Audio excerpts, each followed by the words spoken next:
This is OPI Talk, the voice of the business products industry.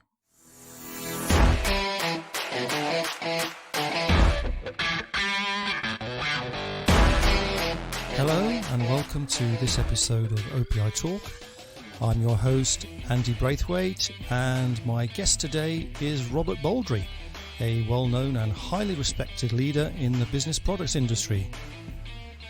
Now, Robert's career, spanning almost 30 years, has included senior positions at Spices in Europe, as well as leading Evo, the group behind the number one wholesaler in the UK, Vow.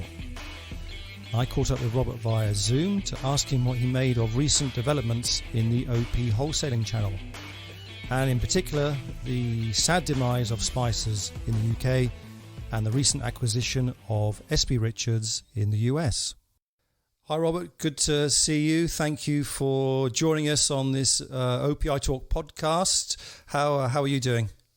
Yeah, all good, thank you. I'm speaking to you from the bottom of my garden, where I have been locked down for several weeks now. But yes, very well, thank you. Hope you can say the same. Okay, yeah, I've been down here in the south of France, obviously, which sounds it sounds like the bee's knees, but it's just home for me. So again, pretty strict lockdown conditions here, but everyone's safe, thank God, and hopefully the same with you. But, all good, thanks. Yeah, all good. Yeah, so you've been pretty much working from home for the past few months. Yeah, absolutely. I'm working for Office Depot at the moment, and have been just kind of running the contract business for Europe from my home for the last whatever it is 12, 14 weeks. And I guess if somebody had said that to me a year ago, I probably would have said that's impossible. But I'm sure a lot of other people have seen the same thing, and it's quite extraordinary when needs must that you just get on with this stuff and it happens. Okay, good.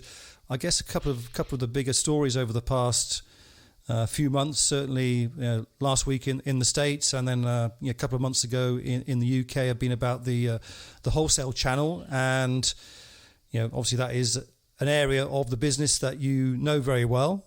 Like to tap into your expertise and knowledge on that side of the industry if we can. Fascinating couple of events to talk about. Let's start with the UK. Obviously, you worked with Spices for many years. Your father had a successful career there. What's your feeling that Spices essentially is no more in the UK?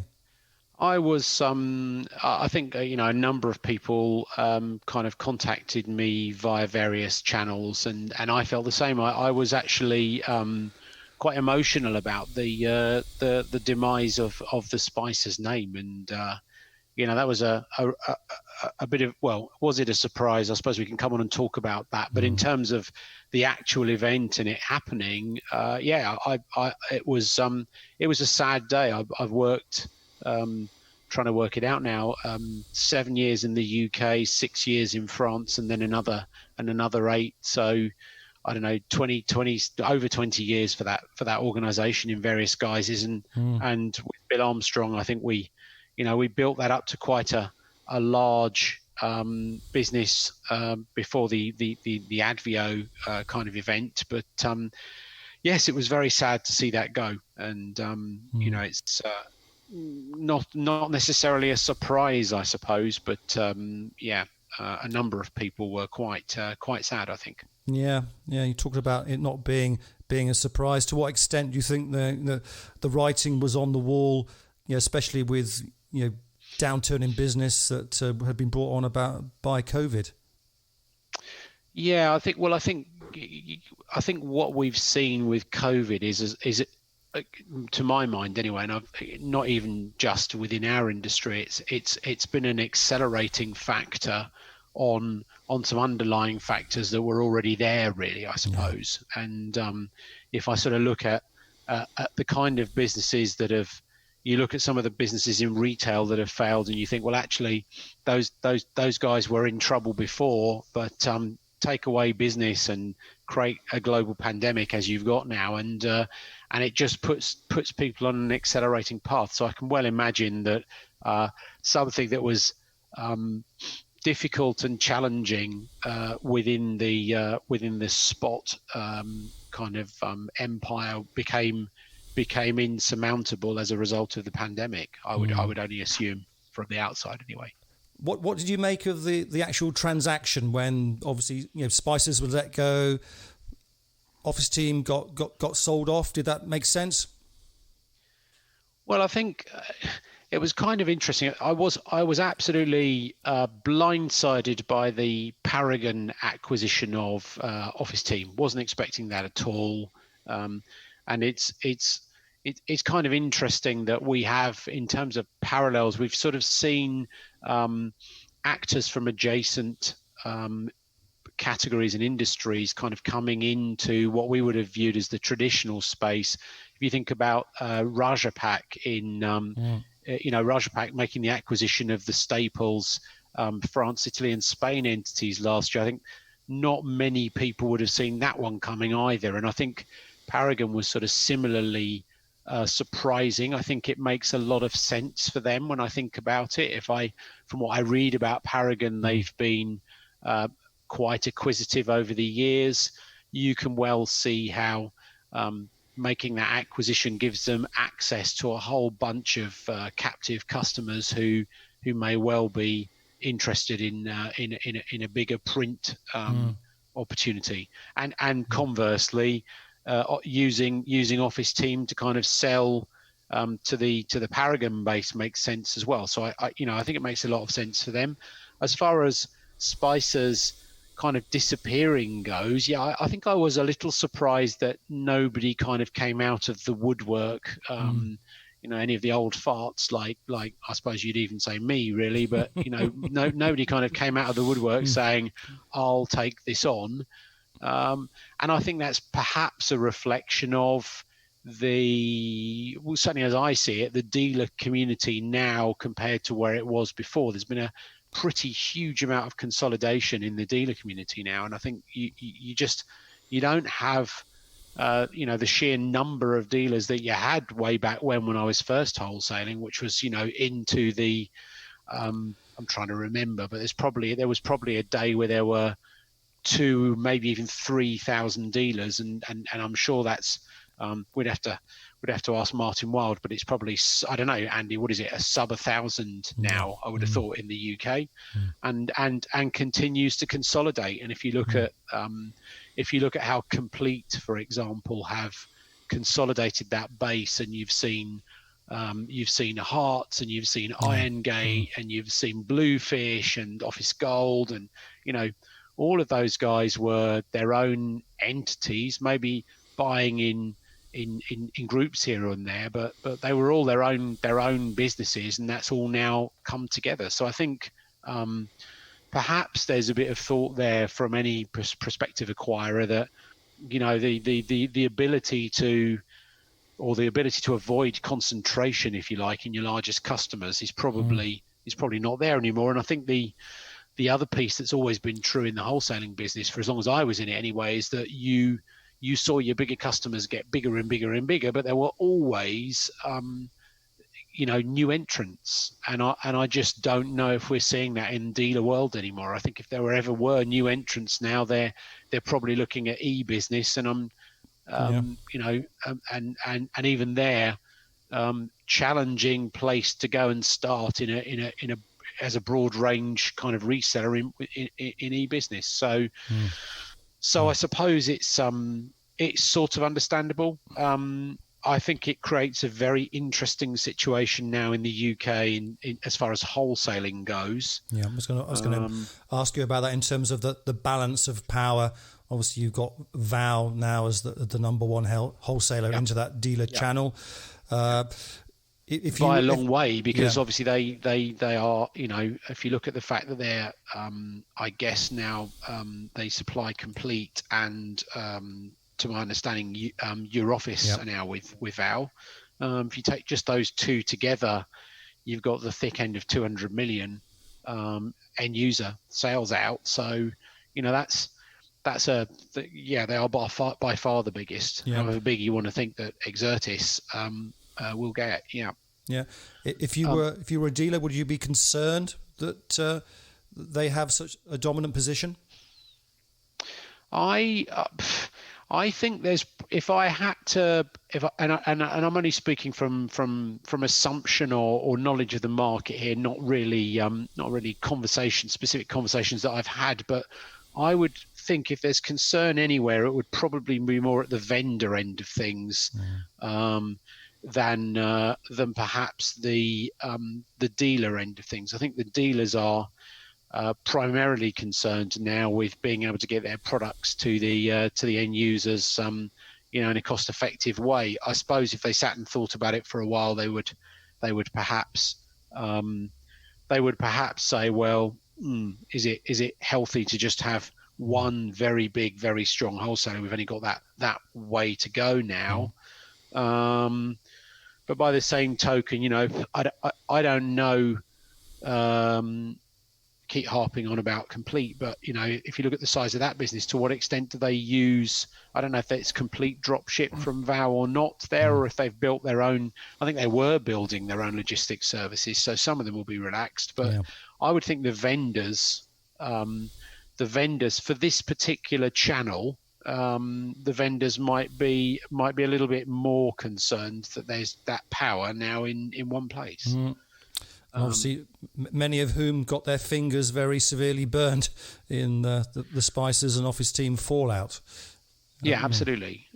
Absolutely. And I think that's the, the interesting thing now is the sort of the OT wholesale thing, the nascent OT wholesale. You look at that and think, well,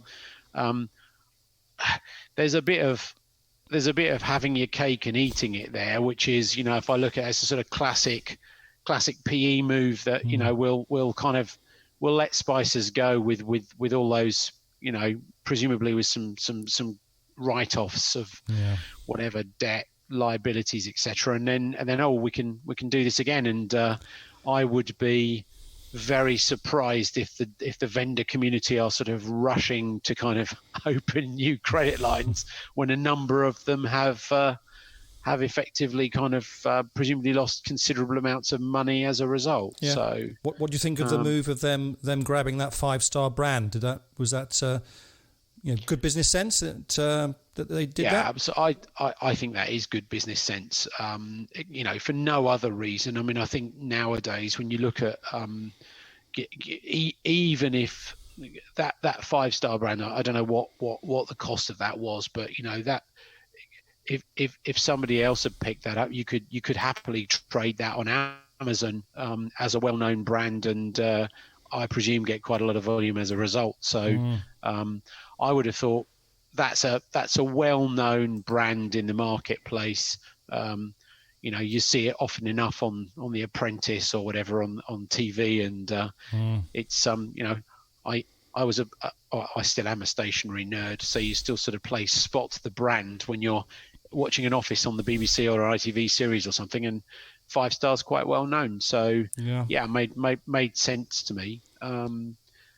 I wonder whether as a result of all of this, the Exertis decide to kind of try and push out a bit, and maybe they'll find some dealers saying, well, actually, I was Spices. I don't want to be Vow.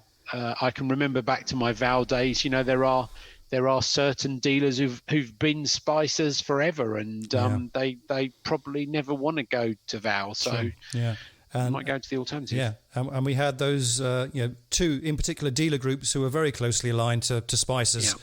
Yeah. Obviously, they haven't gone to Vow. Whether they tried and Vow wasn't interested in that kind of deal, we don't know. But and they both just gone to Exertis. So, but I assume that they're not getting the same terms with Exertis as they had with Spices. Does that sort of raise alarm bells with you about the sort of longevity or future prospects of those groups, for example?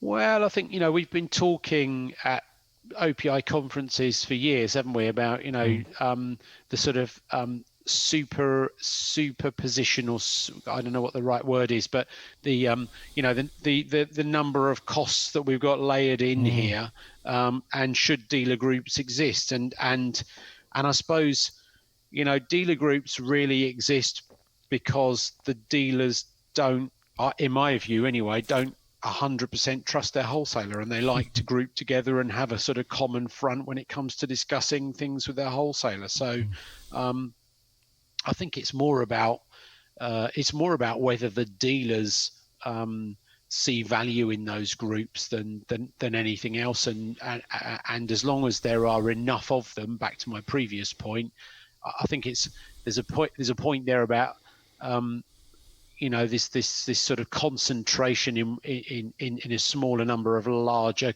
groups now, that may make it more difficult. But because I think the big dealers have got bigger faster, and as I said, I don't see really a massive growth of smaller guys at the who would I don't know, salespeople from somewhere that have gone out on their own, started something and then grown, and that's how it's always been in this industry. But I just don't see that happening anymore. Yeah. Okay.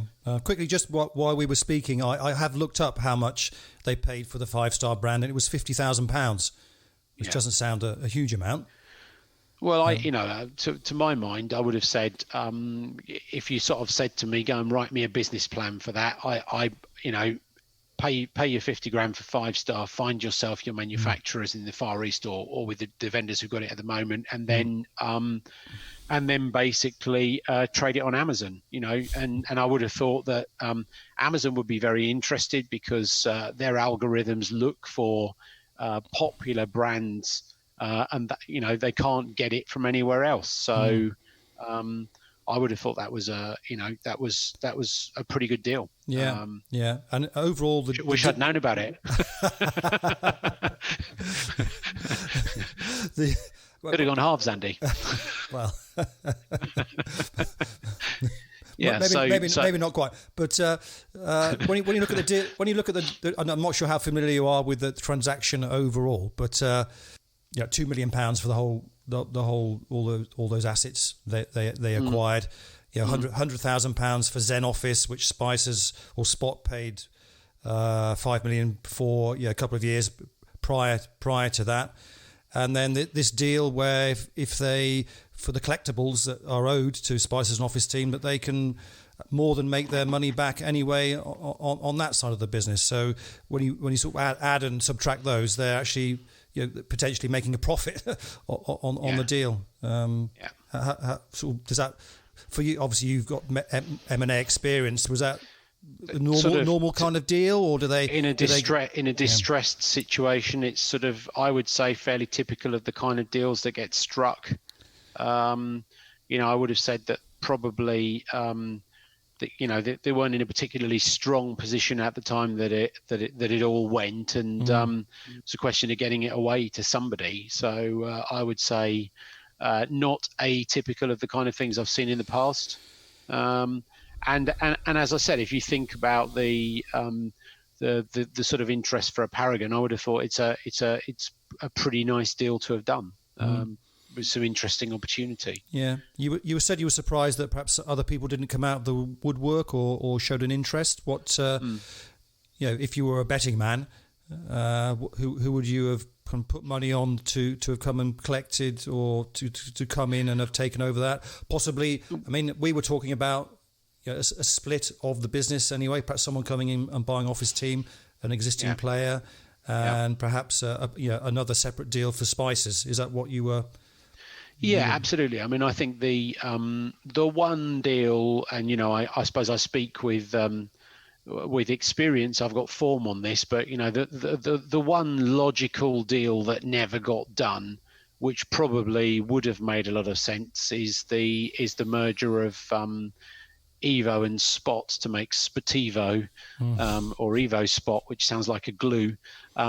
But a sort of a merger demerger, which basically would then end up with a kind of banner office team piece and a Spices Vow piece. So you still would have ended up with one big wholesaler. Yeah. Who would you have seen owning those businesses? Well, I think when I look back, and hindsight's a wonderful thing, right? But I suppose I sort of regret in my 6-year tenure running Evo that I didn't spend more time trying to persuade Better and and endless, that it would have made a lot of sense to have done that. And actually it could have been done with just some paper being exchanged, so they end up as shareholders of the two bits. And I just think the two businesses would have been more successful. It's interesting when you look at what Steve Howarth's done with Evo since I left, which is effectively to, we spent a lot of time bringing a business together so it had the same supply chain and the same finance, and it was all kind of back end. And he seems to have spent a lot of time breaking that up into its constituent parts. You sort of look at it and think, well, actually, I suppose it's very similar in Spot world, that it was, in fact, I think never really run in as close a way Spot as Evo did in the sort of between 2010 2016 when I was running it. Spot has always run really quite separately, with Spices and Office Team kind of paddling their own canoes, as it were. So I think if you'd sort of said to me, Spot is about to be sold, what do you think will happen? I think I would have expected one of the larger players to have picked up the Office Team business. It wouldn't have surprised me, as an example, to have seen, for example, Rich Coulson and Complete hoovering up the Office Team business, or even Banner taking Office Team. That would not have surprised me. Perhaps I suppose. I was say, sorry to interrupt. Perhaps a timing issue there with COVID, liquidity, cash flow issues that everyone's experiencing. Not necessarily the best time to be brokering multi-million-pound deals, is it? Well, if you look at that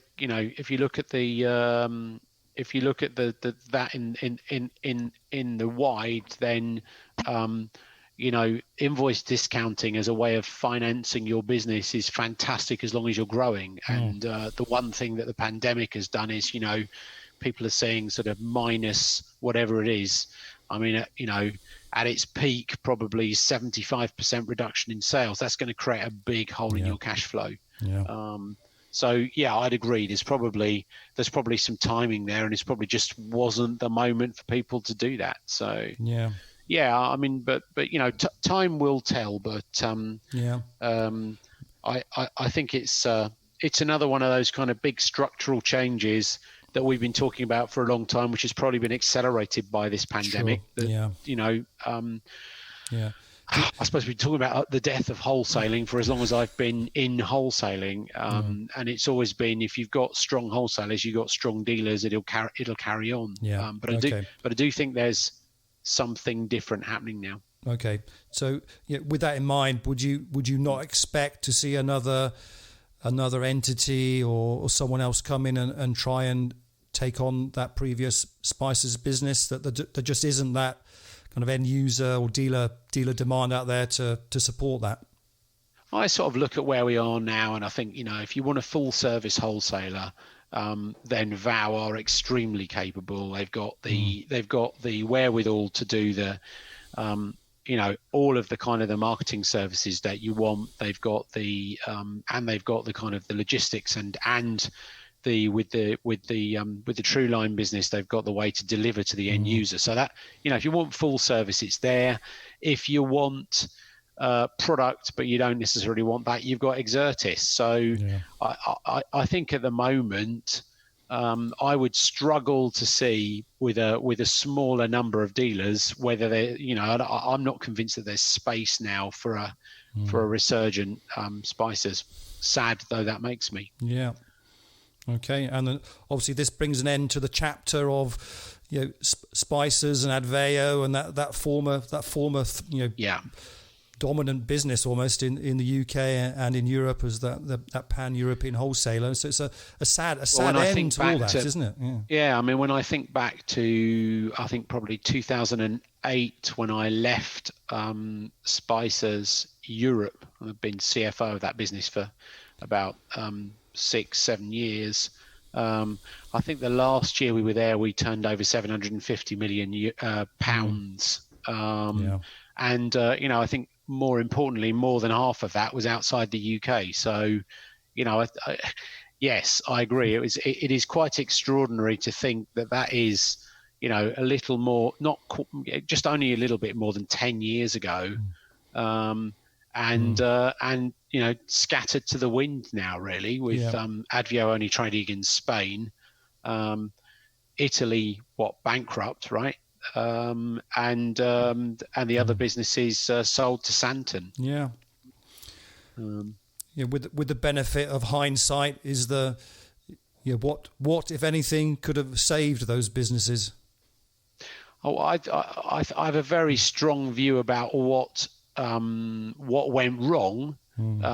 So I suppose by inference, you could kind of say, well, that I think there are a number of businesses that took a very, shall we say, corporate view of Europe and lost complete sight of the fact that every one of these countries has a different culture, has a different customer base, needs a different approach at the sales end, and there was far too much one size fits all. I think you saw that from Advio. The way that they were creating these they kind of functionalized their business, and it was almost an afterthought about the countries. Tried to implement SAP. I think the other kind of unwritten story is ERP implementations. As an industry, over the years, the industry has been pretty crap at getting IT consolidations and upgrades done. I'm not an expert in that field, but I would have thought with all the failures that have taken place, someone might have learned a lesson somewhere. There might be a handbook about what to do and what not to do. But you would have thought so. But if I look back, my before Office Depot, I was involved with Staples, who had the reason I got involved in the Staples business was a failed SAP implementation in the UK. Which had knocked about 30% off their top line as a result of not being able to bill customers.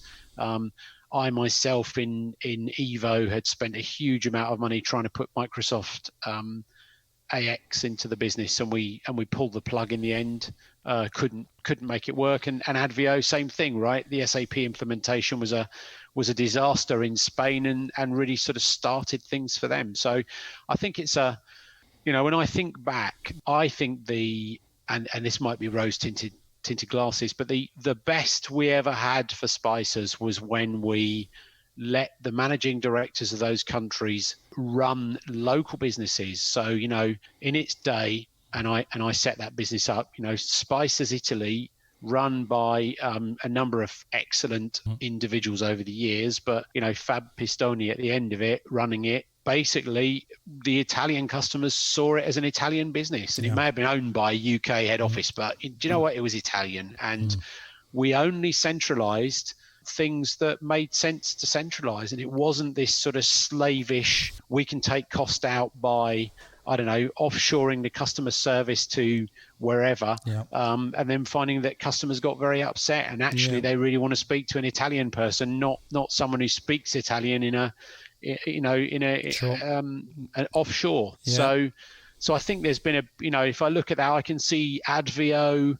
I think Advio had that issue. Certainly Staples and Depot, same thing. Kind of one country kind of approach to Europe, which I guess, having lived in the Netherlands, France, and Belgium, you kind of quickly learn that you can't do that. It just doesn't work, and you know that yourself living in France. It's easy to assume that. I remember my first days with starting to wholesale into France when Spices acquired the two regional wholesalers in France, and then got A-level students to translate the English catalogue, and a year later were surprised that none of the French wanted to buy black and red notebooks because they wanted Clairefontaine, right? And why won't they buy these products? Well, do you know what? It's because they just don't, right?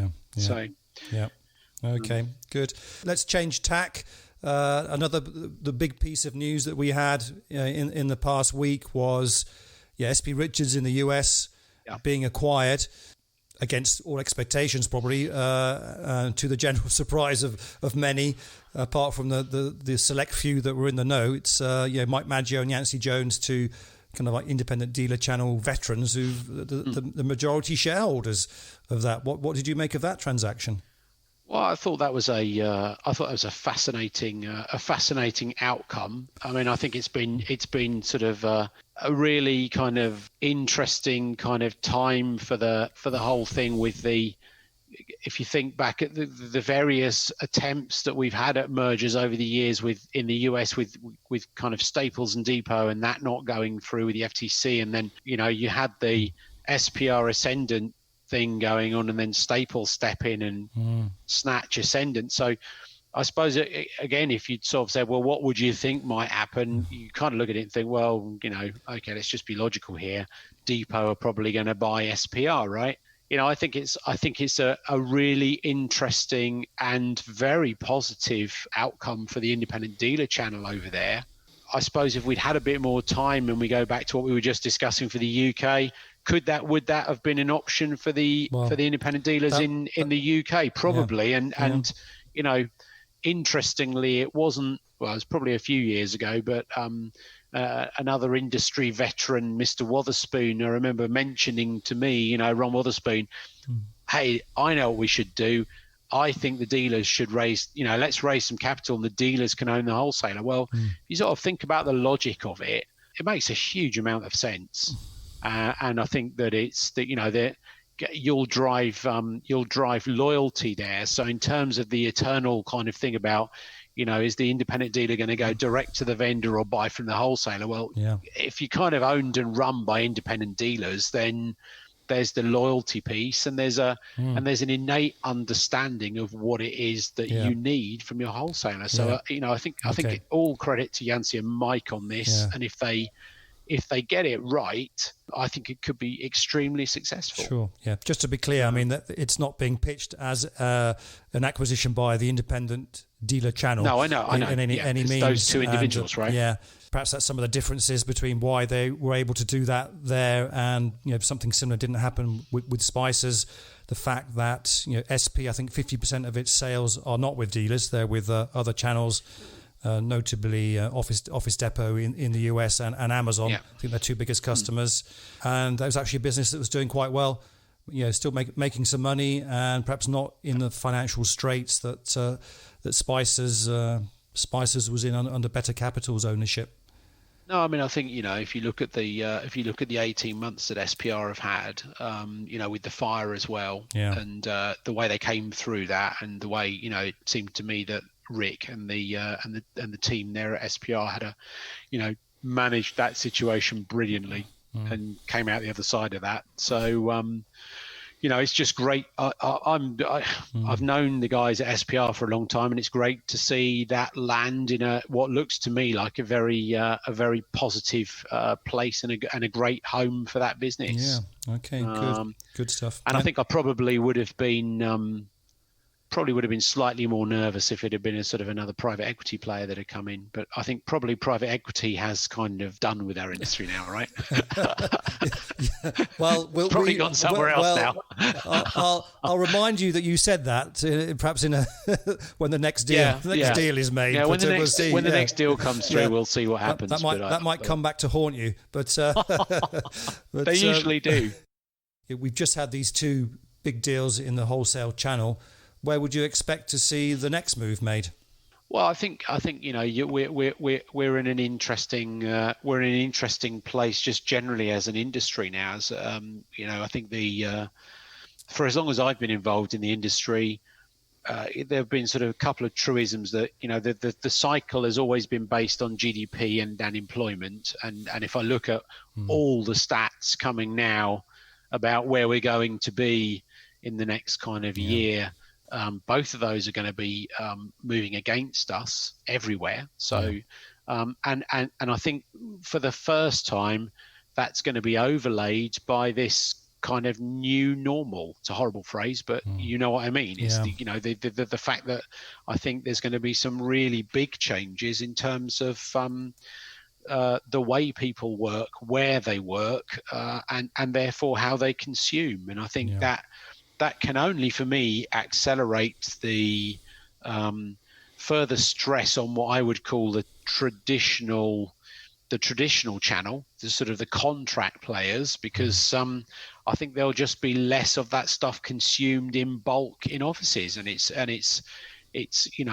playing into the hands of the e-tailers, I suppose. It's, I mean, on that contract side, you only have to look at, I think Airbus announced, was it 30,000 redundancies in the past few days? I mean, those are those corporate clients of those contract stationers. I mean, there's huge layoffs in certain areas of the economy.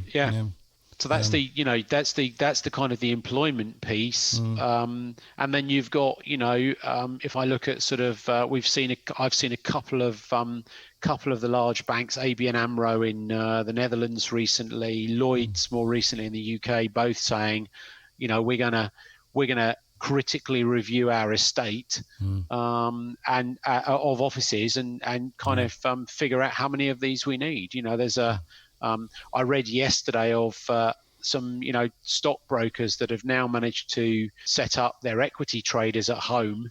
And you think about, if you think about sort of stock exchange regulations in terms of recording telephone calls and, monitoring trades, etc.